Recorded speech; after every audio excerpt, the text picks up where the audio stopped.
Hello, everyone. Welcome to Bye, Guys. I'm very excited for my interview today. My guest has written an awesome book that I was fascinated with, and I think it will be very relevant to the Bye community, among others.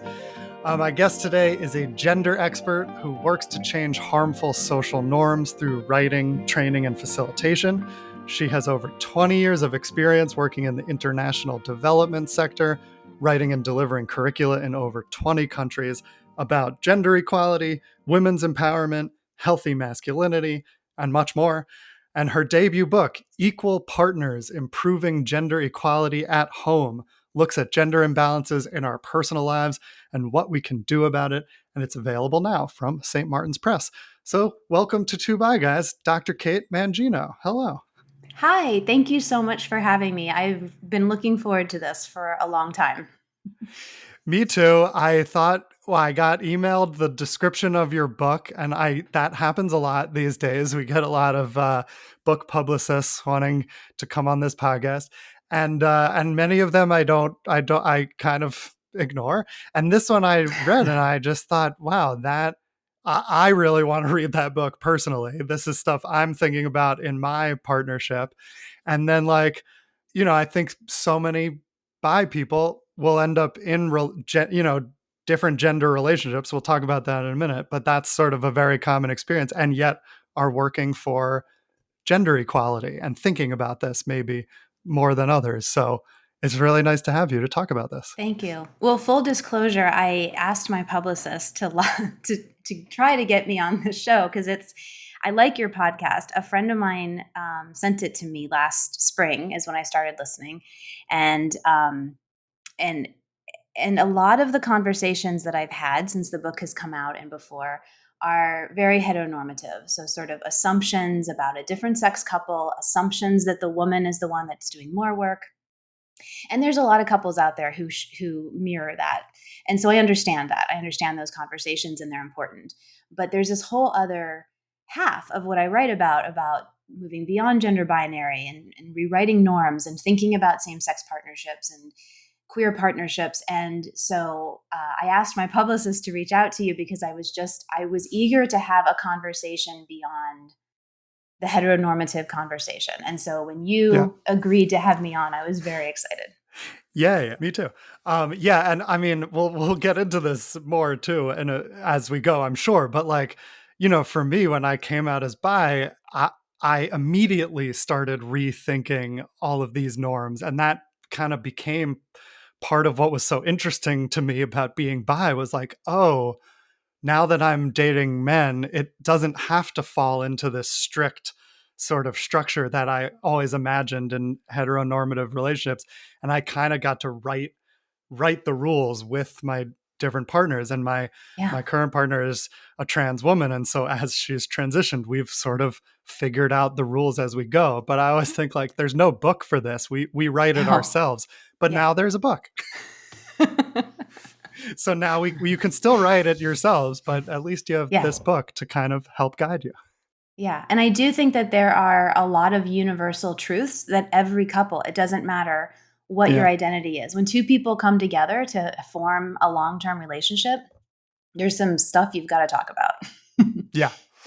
Indeed. Okay, and we'll get to it. But before we get to the book, as always, I would like to ask you: how do you identify on any spectrums you want to identify on, and what pronouns do you use? And talk about that for a bit. Sure. I use she, her, and I identify as a cis female. I knew this question was coming because I am a fan of your podcast. And I would say I have never used the word bisexual to describe my identity. However, I've also never really used the term straight to define myself either. It's Hmm. just, I've never really defined myself either way.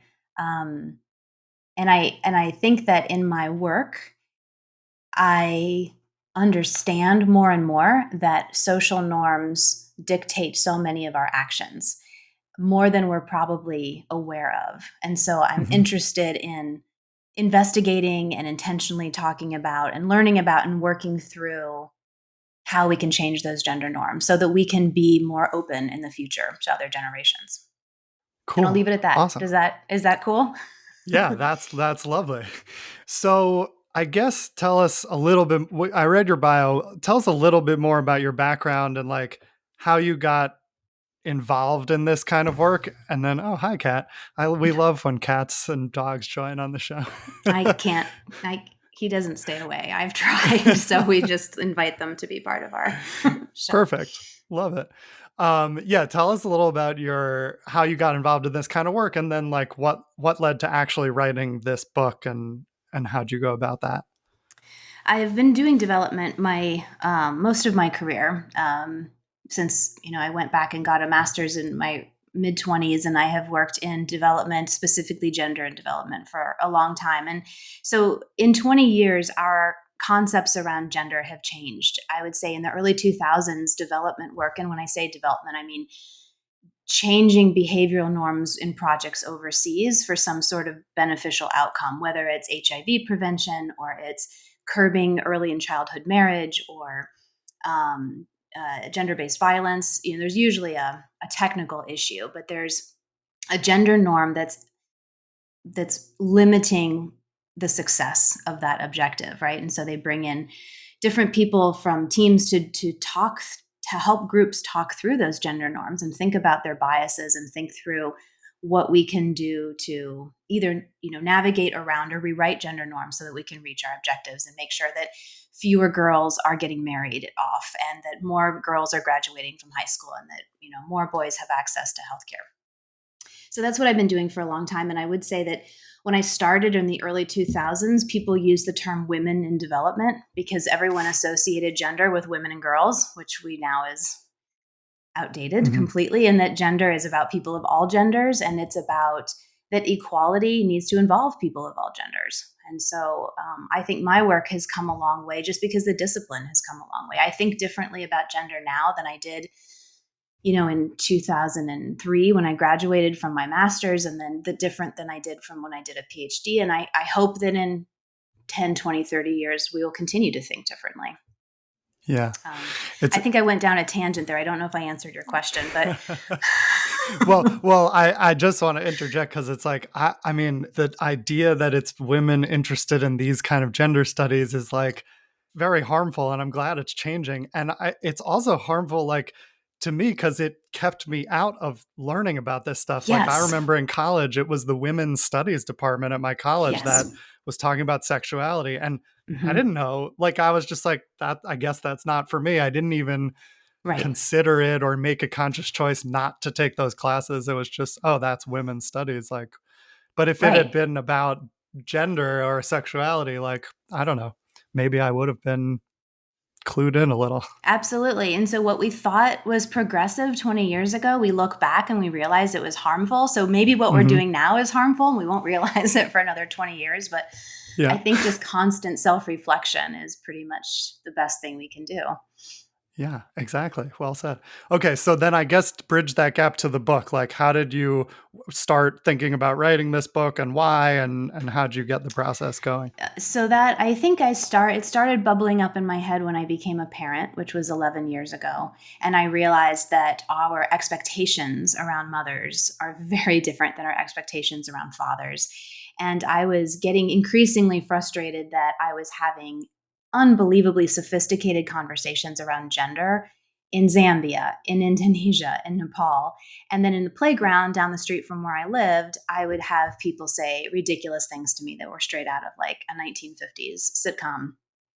Like, oh, you're going away for work. Who's going to help your husband make dinner? Just like, what? It just astounded me how archaic some of those conversations were. So that's started, sort of like bubbling the ideas up. And then I was doing research in Indonesia and I was working with groups of men around redefining masculinity.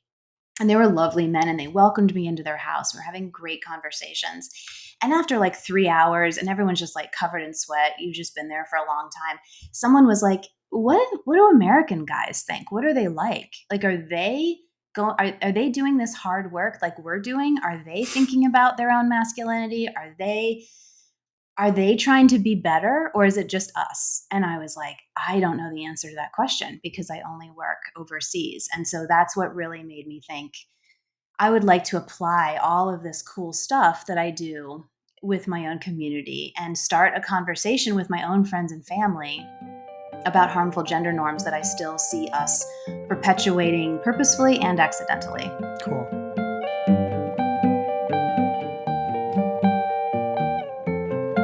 All right, so let's get into the content of the book, because there's so much. I have like way too many notes on this book for us to get to in time, but hopefully we'll hit most of it.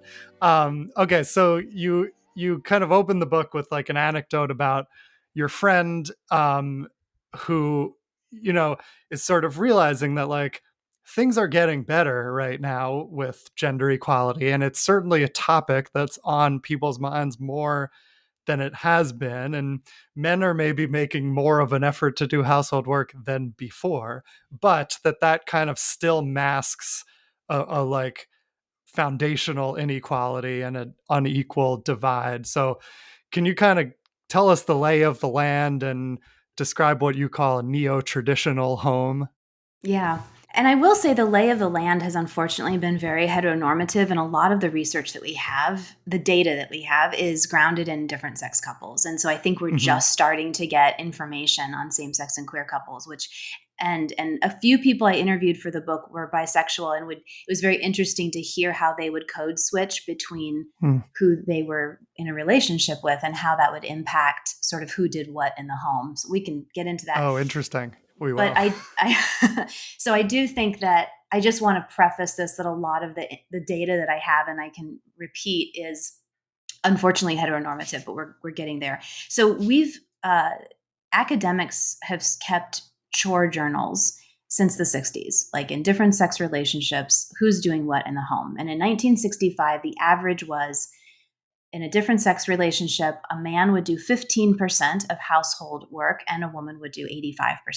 Looking at norms in 65, that probably meshes with what our understanding is, right?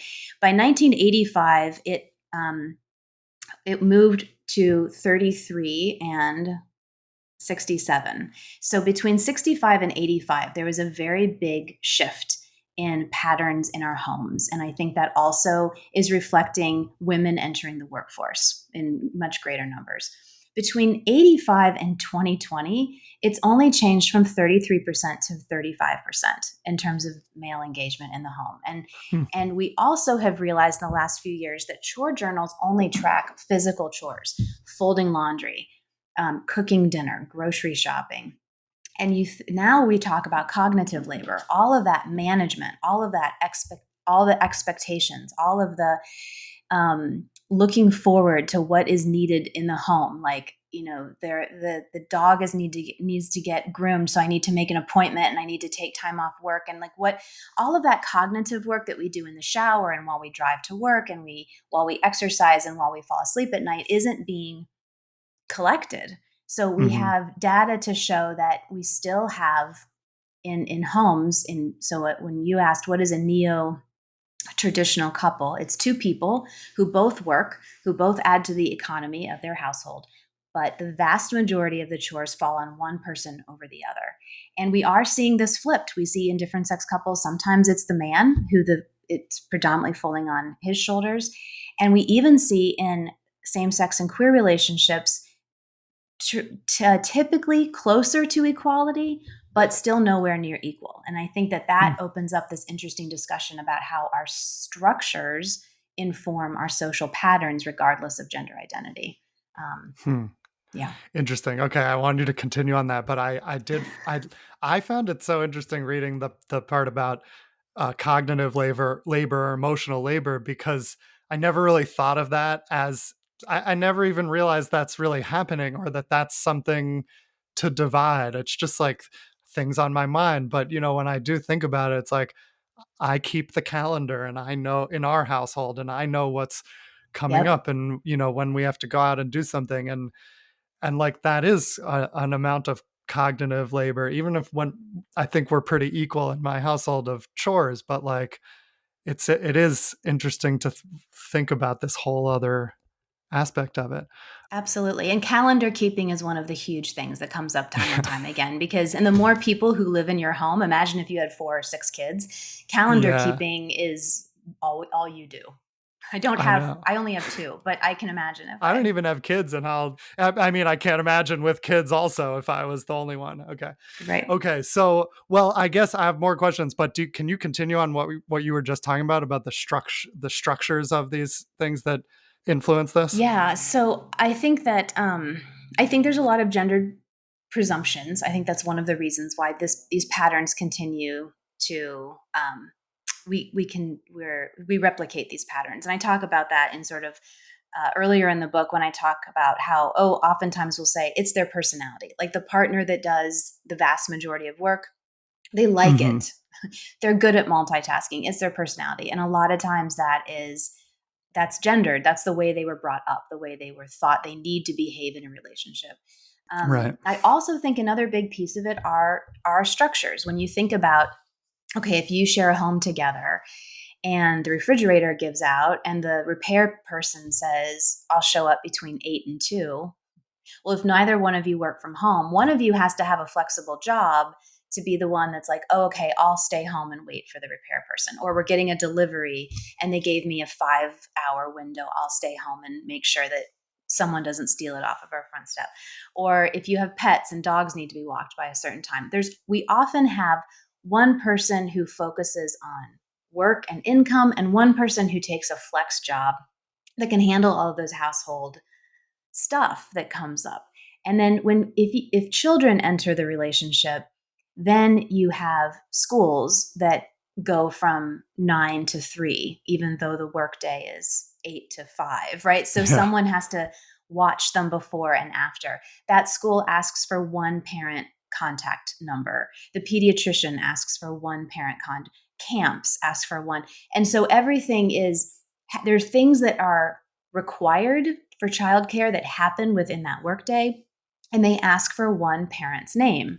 And so Hmm. the structures demand, again, this enforcement of a flex schedule and a work person. And so I think Hmm. that regardless of gender identity, couples tend to fall into these patterns that accommodate our structures. Yeah.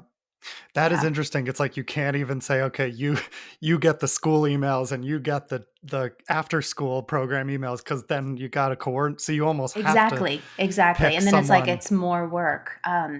It was Hmm. I interviewed a man named Christopher Carrington for my book and had a lovely conversation with him. He wrote, what is his book called? No Place Like Home, and he researches same-sex couples in Northern California and has been for decades. And he told me that he found that marriage equality actually he saw a shift in household dynamics after marriage equality and that dynamics got more unequal.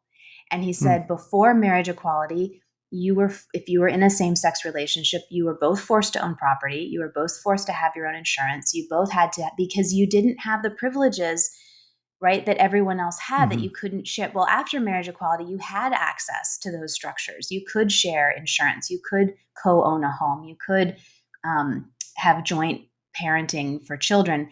And he started to see one person focus on career and one person focus on domestic. And he said that just sort of reaffirmed that we are forcing our lives to fit the structures that we have as opposed to really living out how we want to be.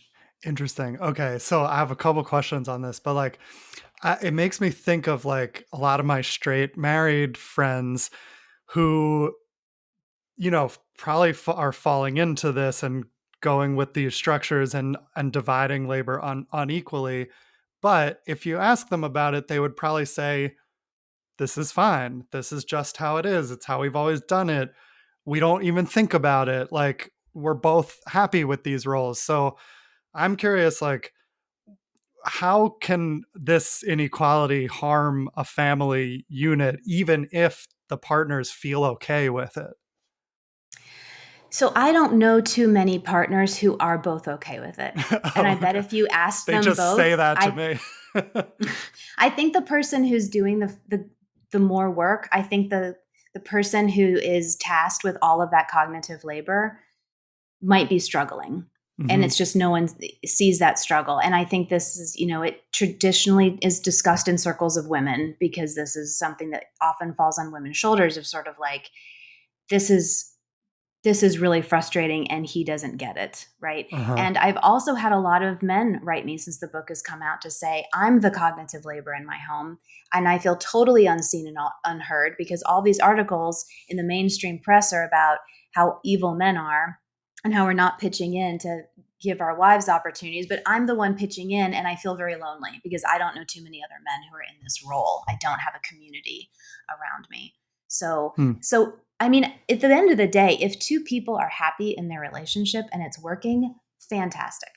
I'm the last person that would ever want anyone to choose or to change something that's working. Like relationships are hard enough. So if you're happy, but I do think that in a neo-traditional relationship, it would be interesting for you to ask your straight friends in relationships, are you both actually really happy or does one of you Yeah. wish the other one did more?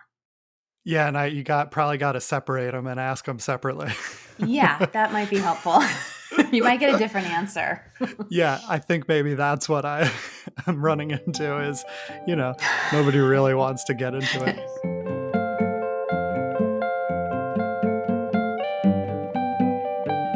This podcast is sponsored by Zencastr, and we are also part of the Zencastr Creator Network. You've probably heard me talk about this many times, but I love Zencastr. It has made everything so easy for me and streamlined and has made sure the quality of this podcast is as high as it possibly can be. The first couple seasons were pretty haphazard, and I needed a better solution, and I found it with Zencastr. This is our 4th season on Zencastr. 3rd season in the Creator Network, which has been awesome. But the main thing is, it is so easy. It's an all-in-one tool. It's all in your browser. You don't need to download anything. Your guest doesn't need to download anything. You just send them a link, you show up in the browser, and Zencastr takes care of everything. It has never dropped audio, even when the internet goes out. It has never dropped video.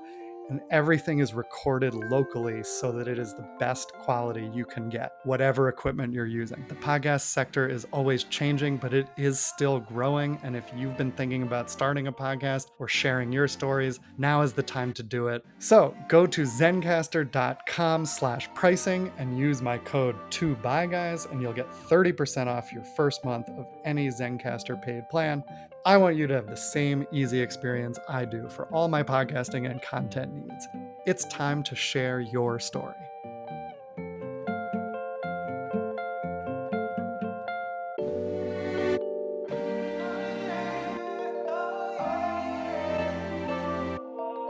I have met a lot of like queer and bi men who like these are things that are more on their mind. They don't just want to like go with societal norms. We've broken out of this sexuality binary and then you start thinking Yeah. about gender roles, and I mean that's what happened for me. Like I was very locked into these roles before I was out, and then all of a Mhm. sudden I was like, "Oh, I don't have to do that. I'm free to do what I want." And I wanted to find more equal partnerships. But I guess I have a question for other people who maybe aren't there yet. Like for men, they're doing less work, right? Like it might seem like a pretty good deal, but how do you think this inequality hurts men, even if they're on the side of doing less work? So the harm is harder to see on a day-to-day basis, right? If you're the one who's doing the majority of the household work, you're exhausted, you're frazzled, you are not able to perform. You probably feel like you're failing your home and you're failing your job because you can't do anything well.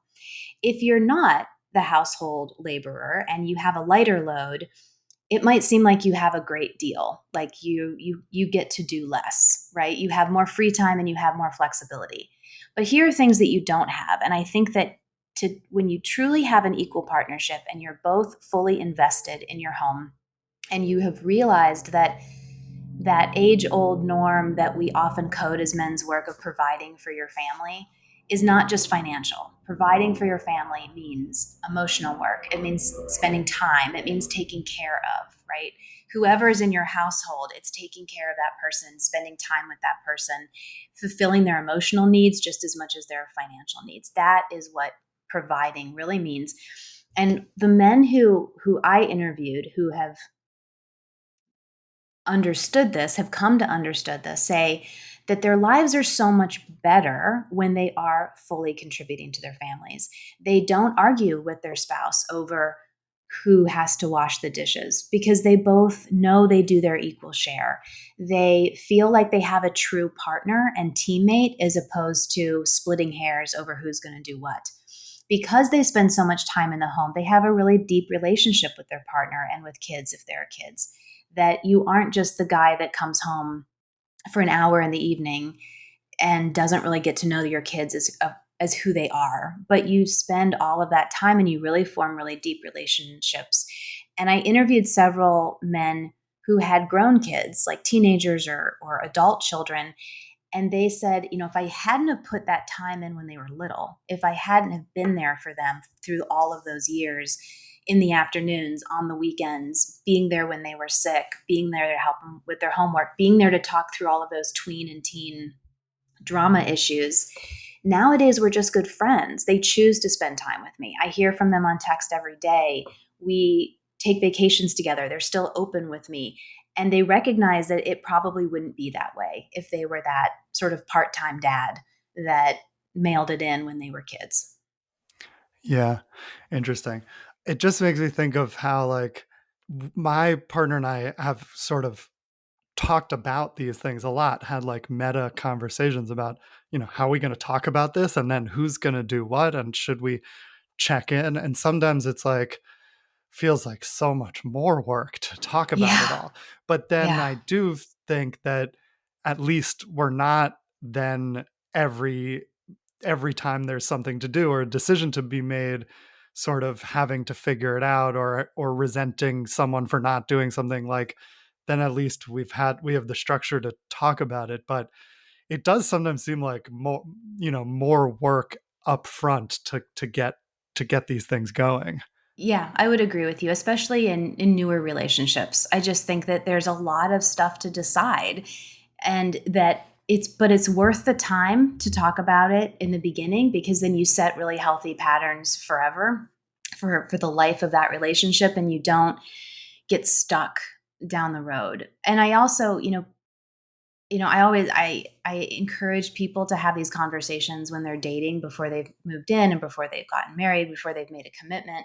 And everyone's like, yeah, no one wants to talk about this stuff when you're dating. Because when you're dating, it's like physical and it's exciting and it's romantic. And like, who wants to talk about gender norms? And yeah, I get that. But then how many, really bitter people have I met who have been together for 10, 15, 20 years who are thinking about splitting up, who are thinking about leaving their partner because there's just so much resentment there. So if Hmm. you can do a little bit of work up front, I think that it will pay dividends over the years. Yeah. Right. I think sometimes not doing that work up front can mask stuff that will not come out for a while, but Yeah. And I eventually do think might. it's important. Oh, I'm sorry. I think every couple's different. Like I've met couples who they have like a check-in once a week or once a month. And I know other couples that they just like to talk about it as it comes up. But I think figuring out when you want to talk about it and setting some boundaries so that because if, just to make sure that you're both um, ready to have those conversations and they don't take over your life, that you do have boundaries and be like, okay, we're going to talk about that on Monday and then we're going to not talk about it for the 6 days after that. Yeah, yeah, yeah, yeah. Interesting. Okay, one more on the topic of men and masculinity.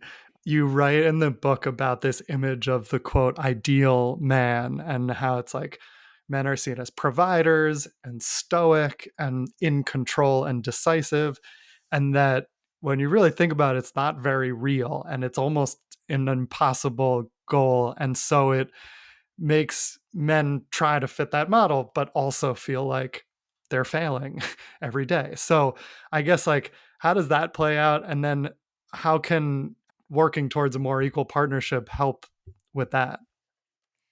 So just as gender norms are harmful for women because they can be restrictive, they're harmful for everyone. And I think that in terms of, living up to masculinity, you know, nowadays a lot of boys are being raised in environments where they're they understand there's a range of healthy masculinity, but that's not always the case. And I think there's still a lot of messages, especially in media, about the kind of man you're supposed to be.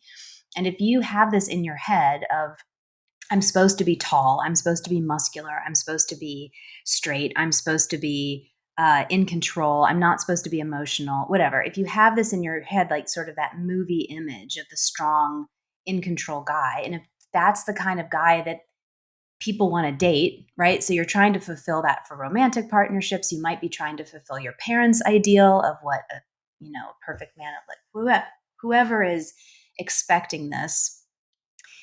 If you fall outside of that, if you aren't straight, if you aren't tall, if you aren't muscular, if you are emotional, if you are a caregiver, if you're anything opposite, then you feel like you're not a successful man.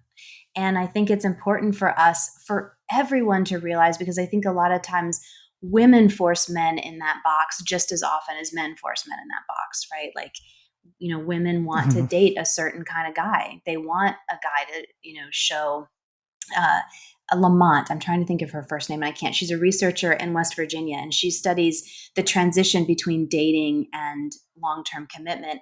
And she says a lot of times what women are looking for when they're dating are sort of this guy with the cool car who are totally in control and very strong and powerful. And then when they transition to a long term relationship, they want like the carer, the equal partner, the one who listens, the one who's emotional. And she's like, this doesn't work. That's two different people. You need to be more clear with yourself about who you're looking for when you're dating, as opposed to thinking they're going to switch personalities when you have a commitment. Yeah, wow, that's fascinating. I guess maybe that's an interesting segue because to talking about what these equal partnerships look like, but actually on the way into that, you talking so tell us about is it the EP40 or Yeah, it was EQ a 40? nickname. It was EP, so Equal Partners 40. I interviewed 40 men who live as equal partners. 35 of them are in relationships with a woman, and 5 of them in relationships with a man. And one of them actually transitioned during the interview process. So when I first was introduced, identified as a man, and then after my interviews were wrapping up, identified as a woman. Um, and I just thought, there's just so much media attention to what men do wrong. And I have an 8-year-old son. I don't want him to grow up surrounded by like what toxic masculinity is. Like, can't we just talk about Mhm.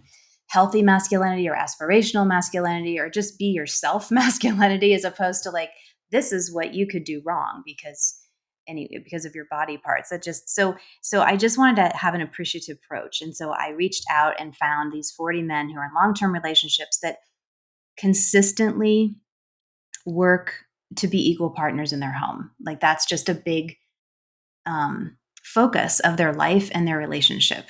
Um, 30 of them had kids, 10 of them did not. Um, most of them were born in the United States, but I had several men who came from Africa, Asia, South America, and were first generation Americans. So it was just interesting to talk about all different perspectives of how they ended up kind of all with the same philosophy of it doesn't Mhm. matter what my gender identity is, like this is a really important thing for me to do for a healthy relationship. Yeah. It's really interesting, and we'll talk about what those relationships actually look like in a minute. But something I thought that was fascinating was like you wrote about who these 40 couples are and sort of where they came from and why they might be looking for equal partnerships. And you wrote that 75% of them, so I guess 30 out of 40, had the experience at some point of their life of being othered. And so Mhm. that, I mean, I just connected that to what I was saying before so much that it was like, when I didn't feel othered, I never thought about this. I mean, not as much.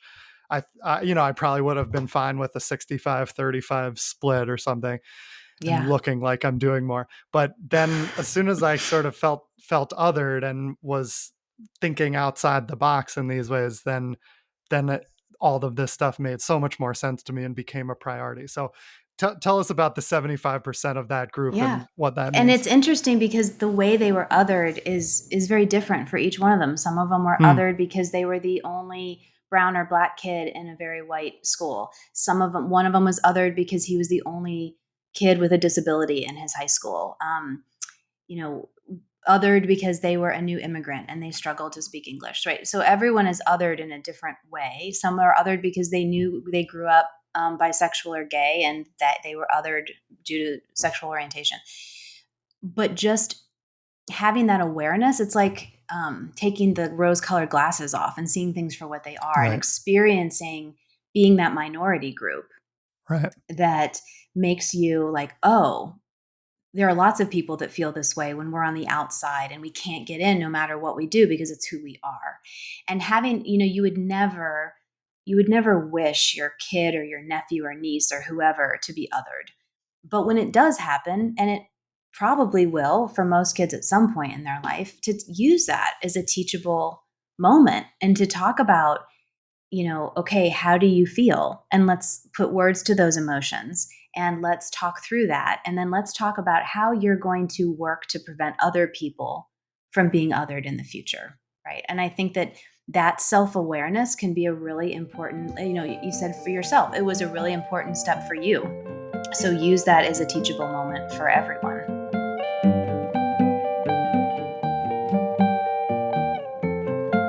I want to get into later, how the queer and trans and bi couples may have looked at these things differently. But let's start with like a baseline of, what did some of these equal partnerships look like, and what were some of the key takeaways or things you found interesting from this group? So what it looked like is that they didn't make any assumptions about who would do what because of gender identity. And they both worked very hard to maintain that both partners did half the physical and half the cognitive work in the home so that no one felt like they were shouldering a larger burden. Now, I will say that this, relationships ebb and flow, right? I've been married for oh gosh, I think 16 years.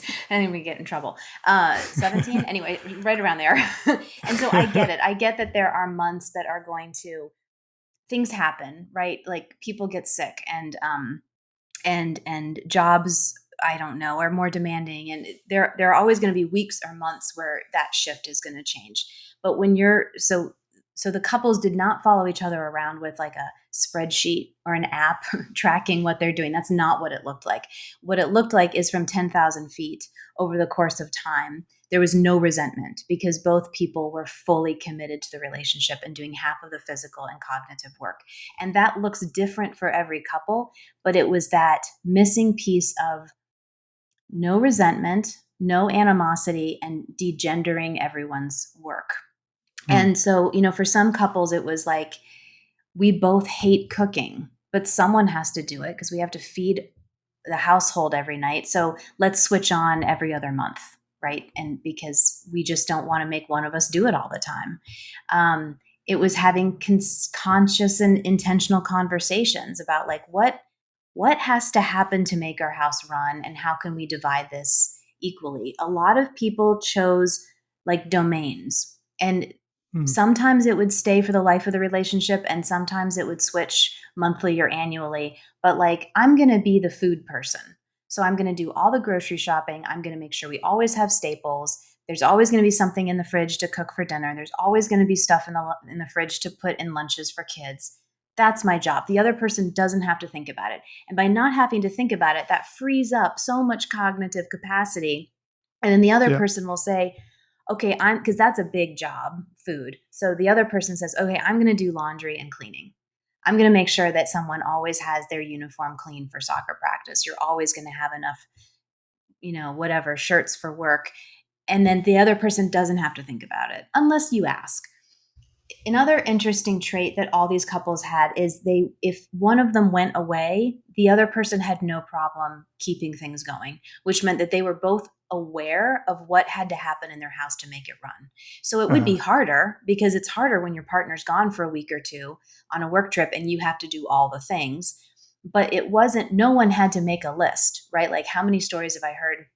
A woman goes away for the weekend and has to like at 4 o'clock Yeah. pick up Jimmy at 5 o'clock, put lasagna in oven set at 450. You don't Uh-huh. have to do that because you both know what to do. You both Hmm. know who the pediatrician is. You both know that there's, swimming lessons at, on Thursday nights. And so I think that by both of you knowing, that also relieves a lot of pressure, that one person doesn't feel like if something happened to me, my family would screech to a halt. Yeah, fascinating. And I've talked to so many women who are like, I lay awake at night, and a few men, but whoever is in that role being like, I lie awake at night scared of dying because I don't know what my family would do because I do all the things. And that's an incredible stress and pressure, I think it must be to feel, because Yeah. you feel like you're the only one who knows what to do. Yeah. I'm sure I know many people who feel that way.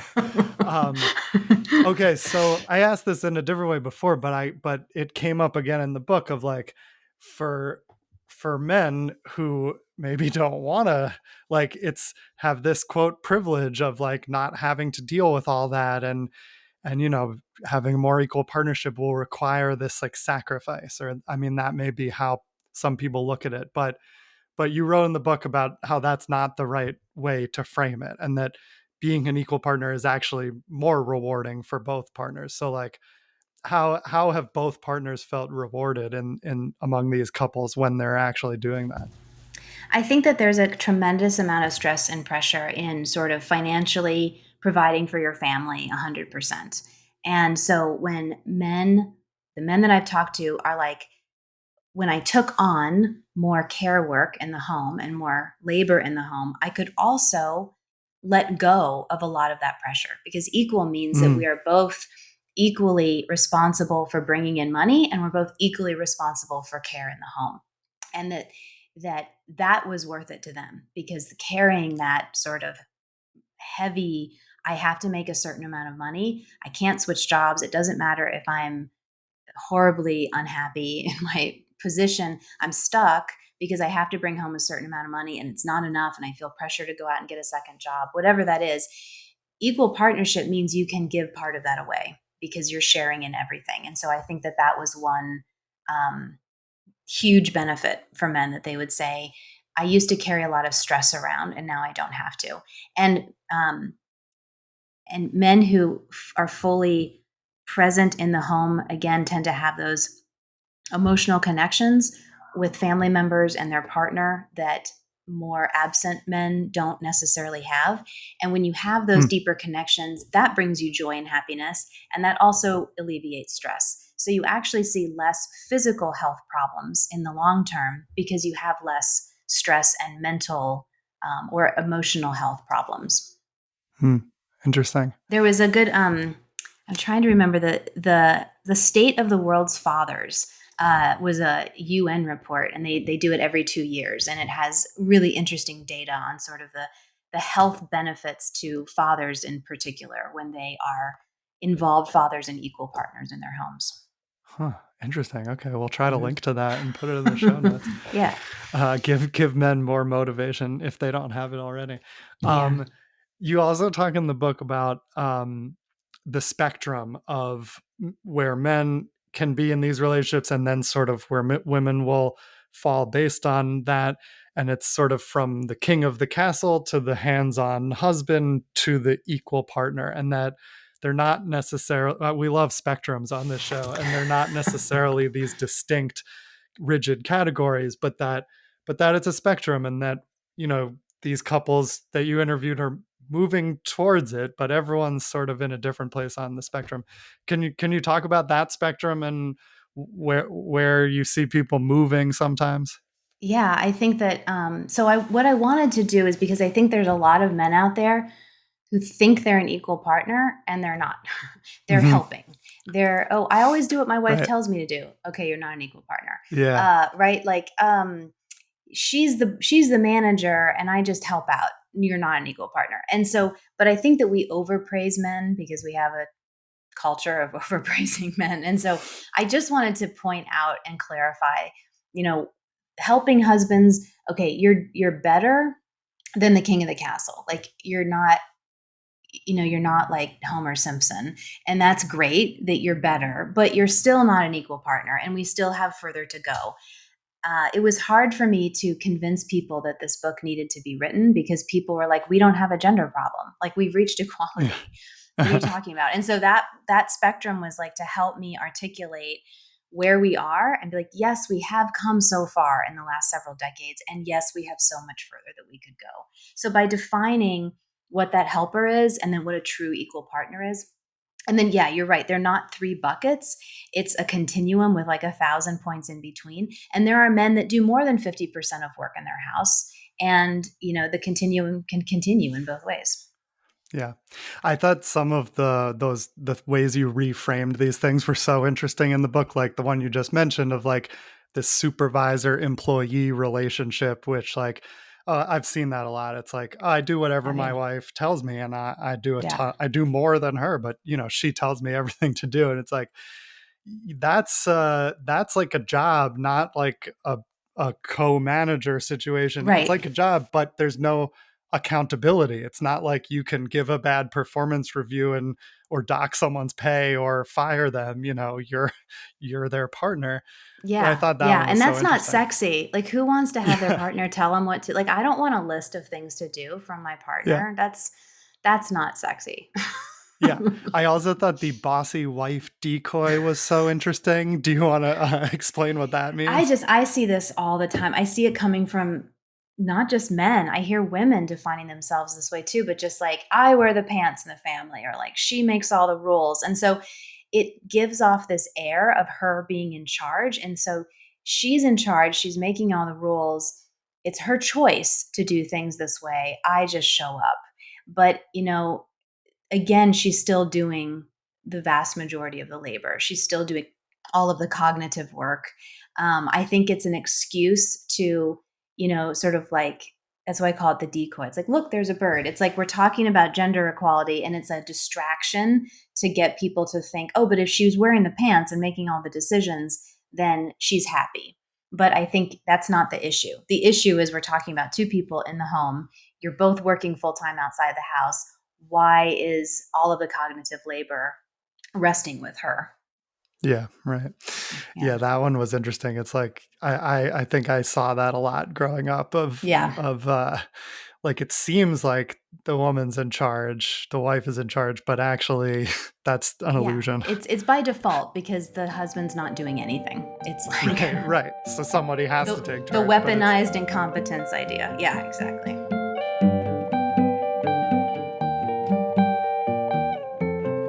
let's talk about the queer and bi and trans couples that you interviewed, or just sort of in general, like when we take heteronormativity out of the picture, what how do we still fall into these traps, or what does it look like to try to work towards an equal partnership when gender is fluid or equal already or something like that?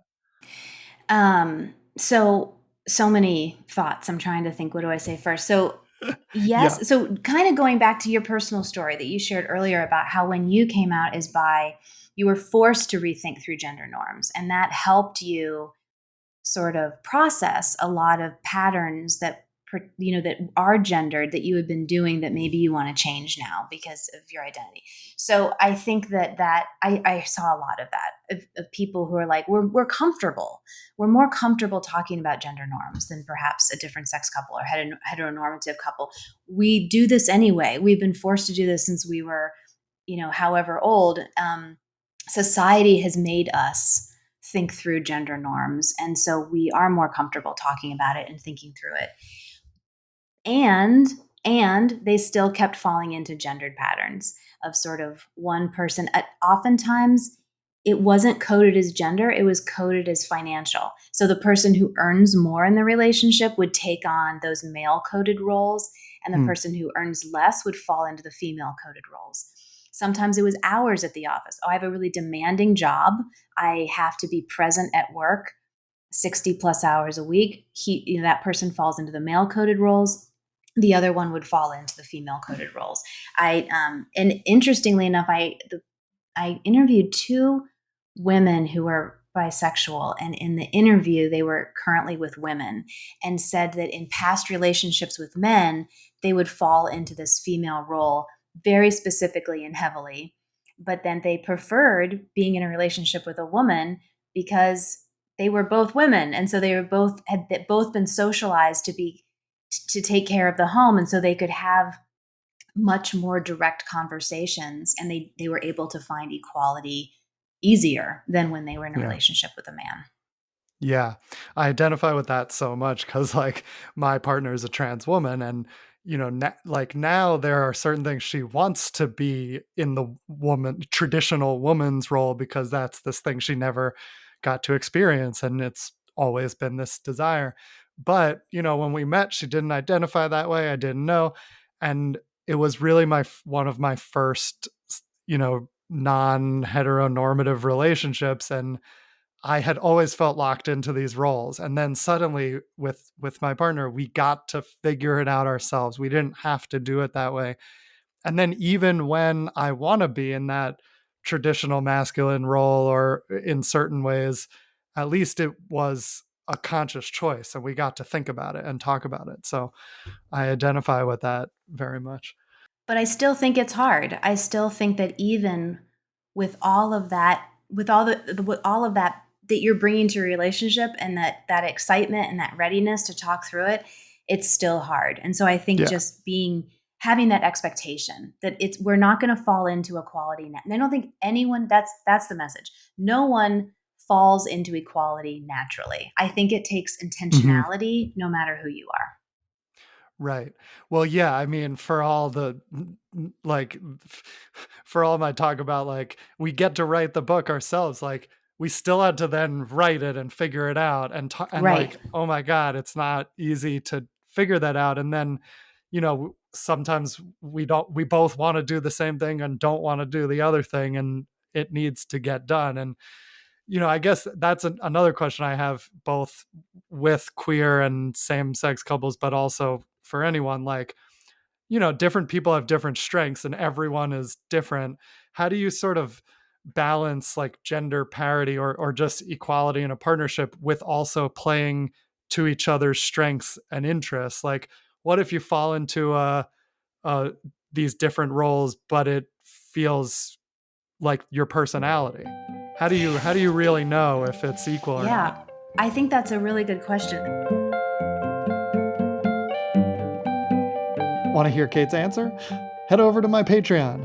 There's a link in the show notes and our social media bio. It's patreon.com/Robert Brooks Cohen. There are 6 minutes of bonus content for this episode. Kate answers that question and talks about how to untangle gender roles from individual strengths and weaknesses. She talks about how to access our true feelings versus conditioned responses. We chatted about the importance of community and supporting equal relationships, and also how to actually find a partner who wants equality in relationships. I know there isn't a ton of content on my Patreon yet, but there's more and more every week, and I'm also planning some new things around November and December when my book about bisexual married men comes out. So thank you so much to everyone who has already subscribed. It really means a lot to me and helps me keep this going. And I'm doing my best to post these episodes extra early and without any ads, plus bonus content and bonus clips from old seasons. So I hope you have been enjoying that. And now here is a little bit more of my interview with Kate Mangino.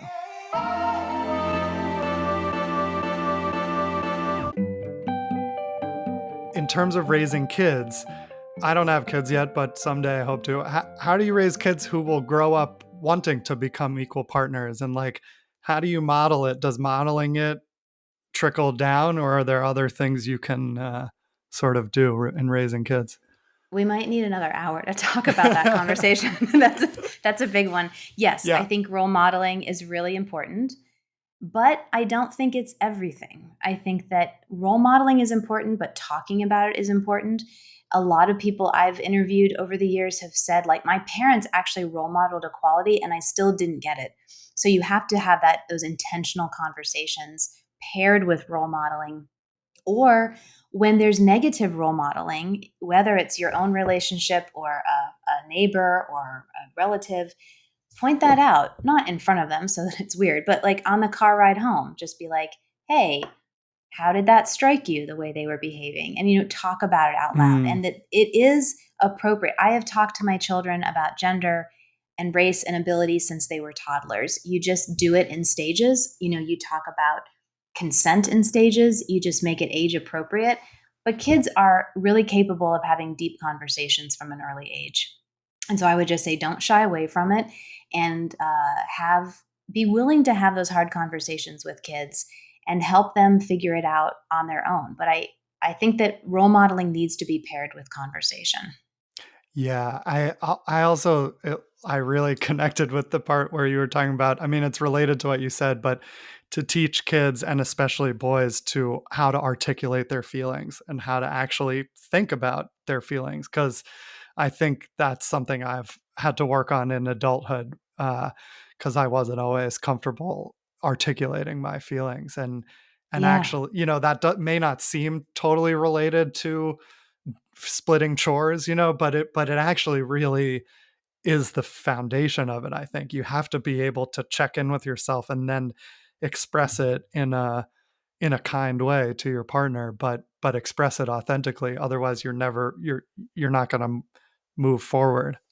absolutely. I mean, we often with boys, we stop at mad, sad, glad, right? Like those are the Hmm. three feelings that are okay when you're a boy, and anything else is not okay. And so we don't teach boys this range of emotions. And so we need to teach boys, I feel humiliated, I feel left out, I feel othered, I feel inadequate, I feel scared. Like we need to have this broad range of emotions, because we have evidence that shows that when people feel an emotion and they connect it to a word, they are more able to feel empathy for someone having that emotion in the future. So if boys can understand what humiliation feels like, they will empathize with that when they meet someone who says that's how they feel. So I agree with you. It feels like it might be a disconnect, but it's actually at the core of what we're talking about. If you're going to be the kind of person who is self reflective and open to conversation and willing to do something different and to be an equal partner, you're going to have the ability for some self reflection. Yeah. Yeah, exactly. I love it. And it reminds me of this other quote that I think was at the very beginning of the book, but about how this is really an issue that needs to be looked at by people of all genders. You wrote, focusing the message solely on women suggests this is a women's problem, implies that women need to fix it. But the truth is that household imbalance can restrict people of all genders, and it can be perpetuated by people of all genders. And so I like, that's something we talk about on this podcast all the time, about how patriarchy like is perpetuated by us all, and obviously it hurts women, but it also does hurt men too. And like Yeah, there's rewards in breaking these structures too, even if you're sort of seemingly benefiting from them. There's all these invisible forces that just drain the life out of you, I yeah, think. And like, and is just in these invisible things that are not good, for anyone. And so hopefully, totally all the agree. men listening to this will take it upon themselves to and help and that correct and it. I, and I think it's a healthy place to start, is take it away from the personal. We don't need to be mad at an individual person. We can be Mm, mad at the patriarchy. We can be mad at misogyny. We can be mad that we were all raised in this socialized gender world, but to recognize that we're all products of it and we're all going to have to work to get out of it. So I think giving each other some grace too, and letting, and asking some questions and not making so many assumptions, but taking the yeah. time to say, how do you feel? What do you feel like? That's another good question when you're dating. What do you feel pressured to do because of your gender identity? And can I help you relieve that pressure and Mm, share that? And yeah. I think when women ask that question of men, you get some interesting answers. Yeah. Many men probably haven't thought about that. Yeah. Cool. Yeah. Awesome. Well, that's a lovely note to end on. There's so much more in the book. I have a few pages of notes that we that we didn't get to, but hopefully that gives you all an idea. I encourage you to pick it up and talk about these things with your partners, your friends, your family. And thanks, Kate, for being here. This was really fascinating. Thank you so much for having me. This was just really exciting. So thank you. Two Bad Guys is produced and edited by me, Rob Cohen, and it was created by me and Alex Boyd. Our logo art is by Caitlin Weinman. Our music is by Ross Mincer. We are supported by the Gotham, and we are part of the Zencaster Creator Network. Use promo code 2BYGUYS to get 30% off. Thanks for listening to 2BYGUYS.